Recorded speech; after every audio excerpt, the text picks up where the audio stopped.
वनुजा देवीच्या या मंदिरात आज होती प्रचंड गर्दी। जय माता दी मित्रांनो, आज नवरात्रीचा दुसरा दिवस आहे आणि आज आम्ही निघालो आहेत कासामाय जनामाय वनुजा देवीच्या दर्शनासाठी। वनुजा देवी हे वणीवरून 16 किलोमीटर अंतरावर आहे। तुम्ही बघू शकता मंदिरामध्ये खूप गर्दी आहे दर्शनासाठी आणि देवीची ओटी भरण्यासाठी भरपूर महिला रांगेत उभ्या आहे।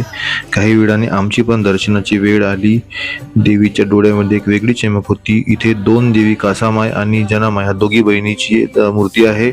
मंदिराच्या बाहेर एक नैसर्गिक मोठा कुंड आहे। दर्शन हे अविस्मरणीय होते। अशा ठिकाणी येऊन खूप छान वाटतं। तुम्ही कधी या मंदिराला भेट दिली आहे का? कमेंट मध्ये नक्की सांगा आणि अशा नवीन नवीन व्हिडिओसाठी आमच्या चॅनलला फॉलो करा। देवीच्या दर्शनानंतर आम्ही बाजारपेठेमध्ये आलो आणि बाजारपेठेमध्ये आमच्या मित्रांनी काही खरेदी केली। त्यानंतर आम्हाला लागली होती भूक, त्यामुळे आम्ही इथे येऊन कच्च्या चिवड्यावर ताव मारला आणि निघालो आम्ही परतीच्या प्रवासाकडे। तुम्हाला हा व्हिडिओ कसा वाटला नक्की सांगा।